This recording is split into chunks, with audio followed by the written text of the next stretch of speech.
Good morning and welcome to the Monday Morning Marketing Podcast. I'm Esther. And I'm Melanie. And today we're talking about goal setting and self-image with Joseph Costello, mentor. Should we do that again? You sounded like you were about to say, and with God. I don't know why I was getting mixed up there with Joseph. Welcome, Joseph. Hello, how are you? Are you well? Not too bad, thanks. So, Joseph, you're joining us today to talk about goal setting and self-image. Why is goal setting important? Well, when you think about it, if we don't know where we're going in general, how are we ever going to get there? So when if I get out in the morning and I go out into my car, and if I drive out in my driveway and I don't know where I'm going, I'm just going to go around in circles. So I'd like to say that this is life. If we don't know where we're going, we could end up following the car in front of us. We could end up following other people's agendas. We can follow what's going on in society. So it's very, very important to understand who you are and what it is that you want out of life. Otherwise, you'll just end up defaulting into other people's goals. That's quite a good point, actually. People sometimes don't even realise they're doing it. They're stumbling and following somebody else's path because they think it's going to be more successful than anything they can create themselves, which is why it's so important you help people with their self-image. Yeah, so when we look at self-image, a lot of people want to set a goal and they don't believe that they can set the goal because, we have two types of images. Well, first image is the way we walk, the way we talk, the way we brush our hair. So you look at me, I look at you, and we have this image, but we have an internal image inside of us. And that internal image inside of us is going to dictate everything in our life. That's going to dictate our career, our business, our relationships, our bank balance, our mind, our body, and our soul.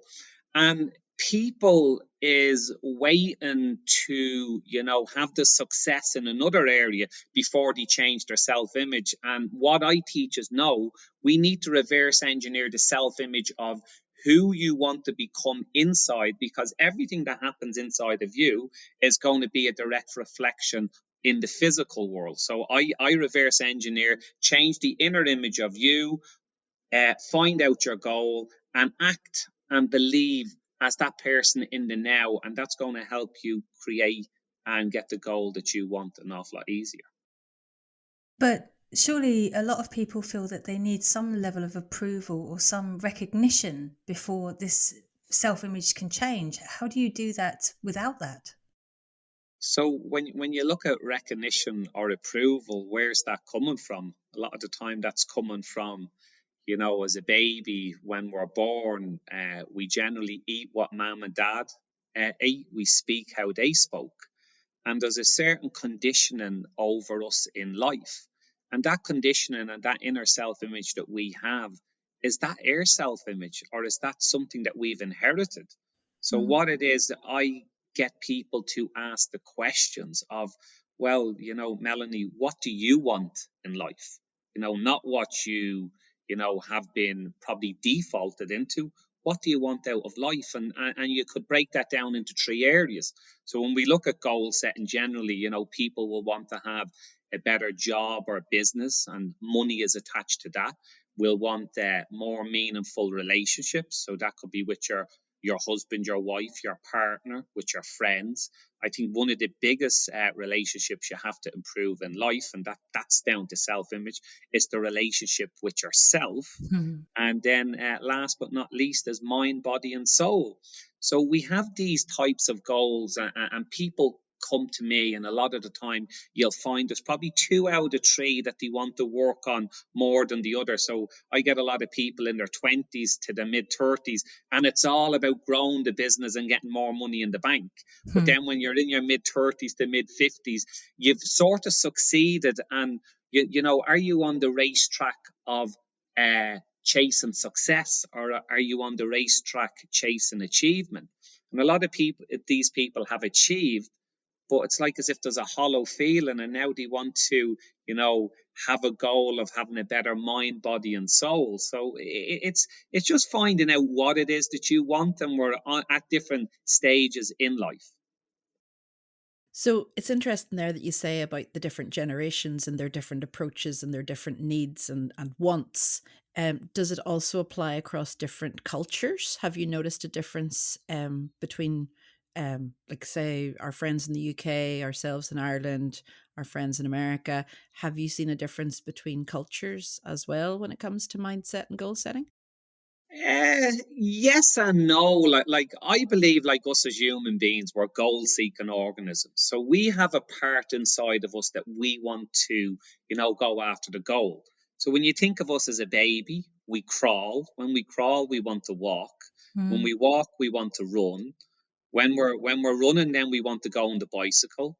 We're going on the bicycle with stabilizers. Then we want to balance the bike, and then we go with no hands. And then we go through life, and we're in the gym, and we want to lift heavier. We want to run faster. We want to succeed in life. So we're goal-seeking organisms, but I believe a purpose of a goal is for us to grow as an individual. And when we grow as an individual, through your self image, when you become a better you, when you become a more confident you, when you find out who you are, your house, your car, your business, your bank balance, and your relationships is a direct reflection of who you are inside. So people come to me and they want to change all these outer things. And we're programmed to live our life through our five senses. So programmed to live our life through our five senses, and we're looking at all these shiny things in life, and we're looking at the shiny car and the holidays and so on. And listen, I like the shiny things in life, but I've learned to live inside and change inside of me, and that's how I've had the more happier years in my life, because I lived my life from the outside for many a year, and I hit plenty of dead ends in life. Yeah, I certainly recognise an awful lot of what you're saying in there. A lot of the time we get in our own way, don't we? And I think what you're trying to do is help remove that block that you're creating in yourself. So, what kind of strategies do you give the people that you speak to help them move out of their own way and help them formulate goals? Because even speaking to clients myself and saying, "So, what are your goals?" A lot of them don't know how to verbalize them. Well, I think, there's a lot of people, there's a big difference. Dr. Kenneth Blanchard said there's a big difference in being interested in creating the life that you want or committed.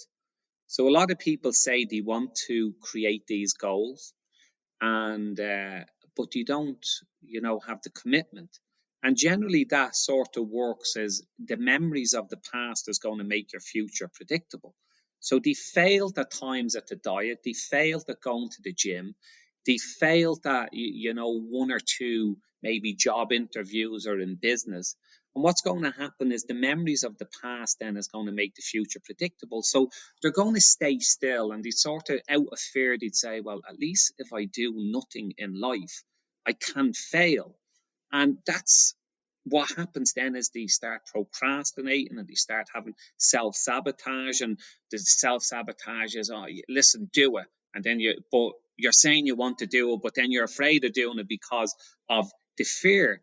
So again, this boils back to you as an individual and changing the inside of you and understanding how does a process to actually do it. What I teach is, it dates back to the 1920s, Think and Grow Rich, Napoleon Hill. So Wow. Napoleon Hill studied Henry Ford, Thomas Edison. He studied all of these 500 of the greatest people. And he found there's a direct connection of what all of these done. And it's growing you as a person. And I'm probably going to, that's my mantra over this podcast, is growing you as an individual. But that's what it is. And when you change the inside of you, the outside changes. So if you want to have a better job in life, you have to see yourself becoming that person inside of you. If you want to improve your relationships, you have to change that inside of you, because we have thoughts, The thoughts come into our body, which creates the vibration that we're in, and then we take an action. And Emerson said, every action we take in the universe creates a reaction or attraction.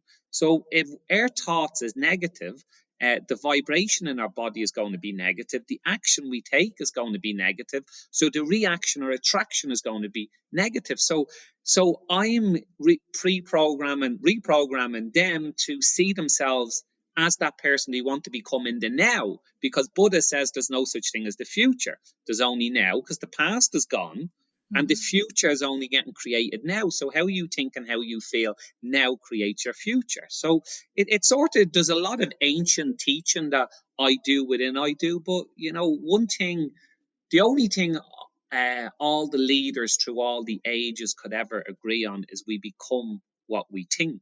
So I think it's time to change your thinking.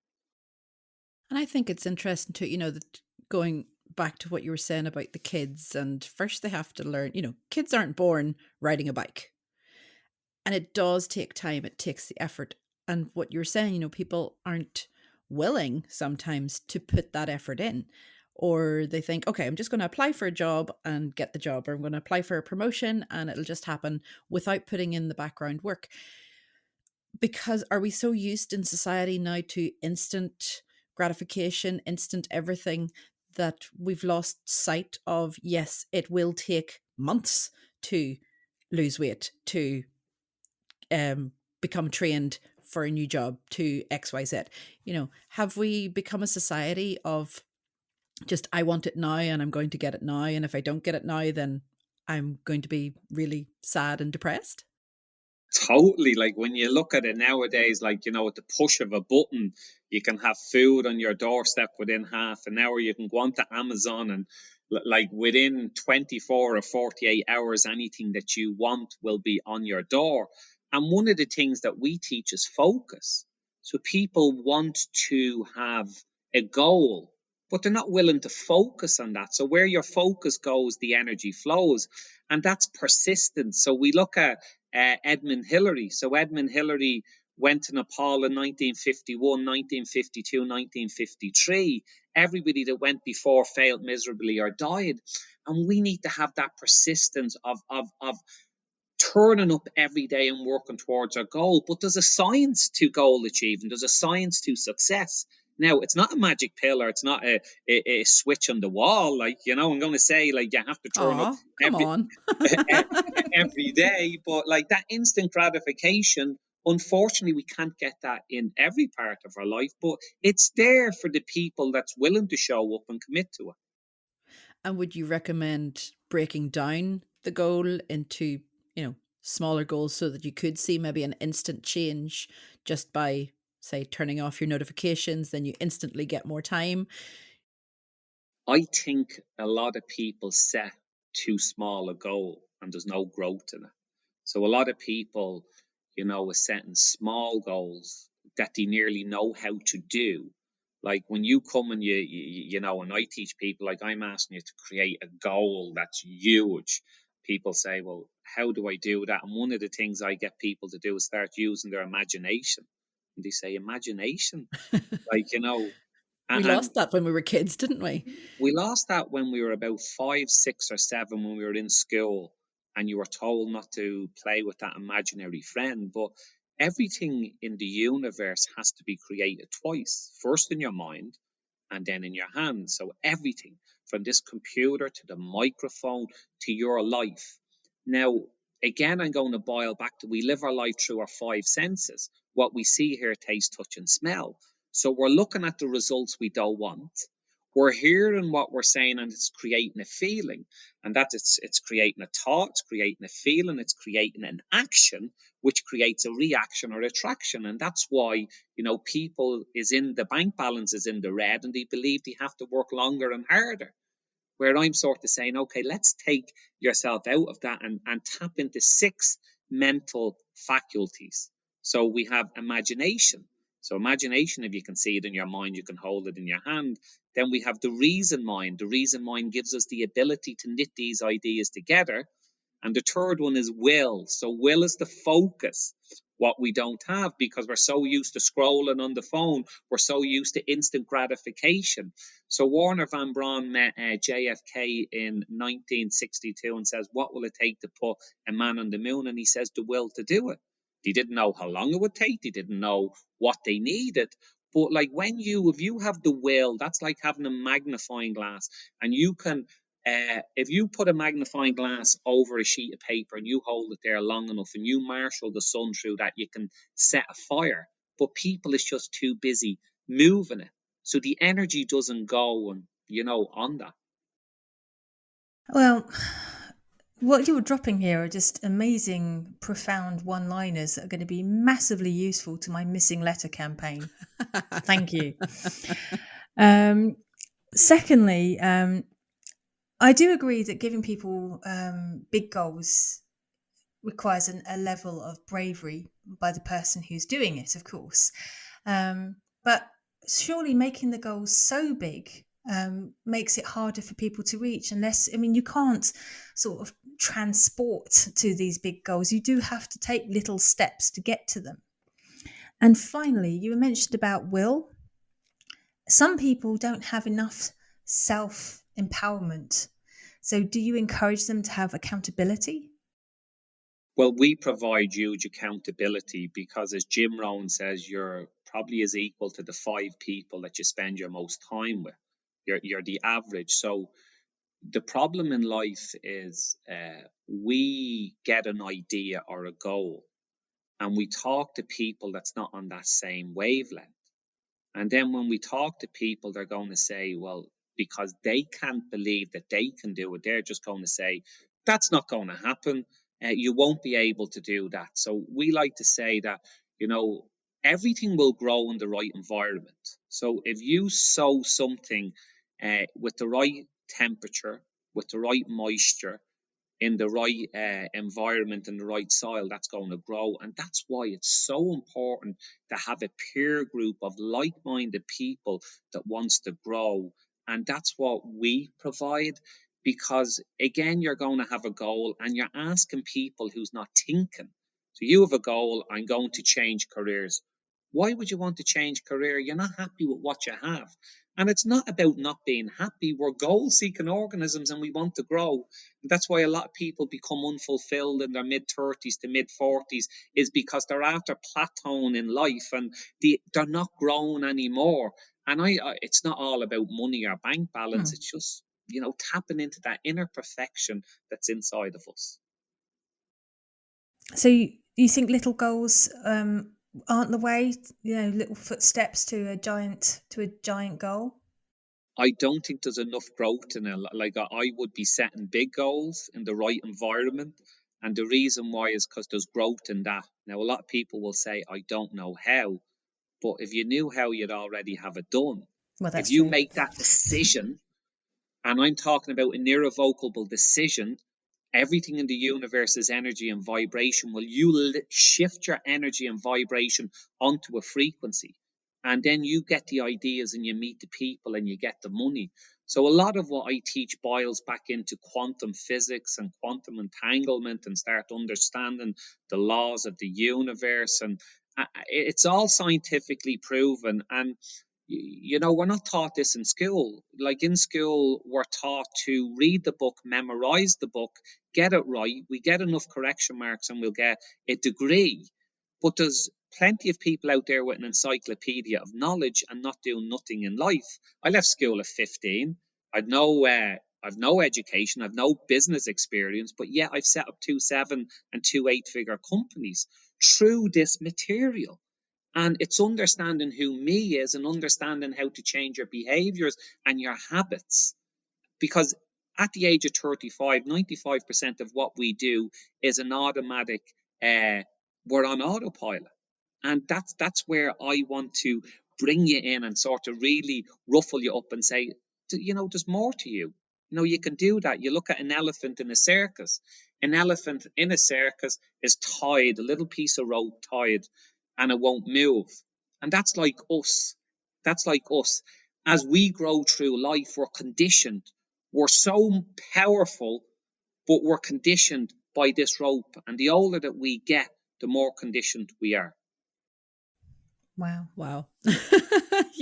You've left us both speechless, and if everybody who's listening to a lot of our podcasts knows, that's a very difficult thing to do. Yeah. Joseph, we have really enjoyed having you on today. Thank you for giving your time and your golden nuggets. Where can people connect with you? So you can go onto my website, josephcostellomentor.com, or you can follow me on Instagram and Facebook, Joseph Costello Mentor. And I do monthly free talks, so you're more than welcome to join us on masterclasses, and I can get a little bit deeper down. So hopefully I can see some of you over there at some stage. Brilliant. Thank you very much. We'll be back next week for more Monday Morning Marketing Podcast. Do join us then, and do connect with Joseph on his socials, and ask us any questions on our socials that you might have as well. Bye-bye. Ta-ta for now.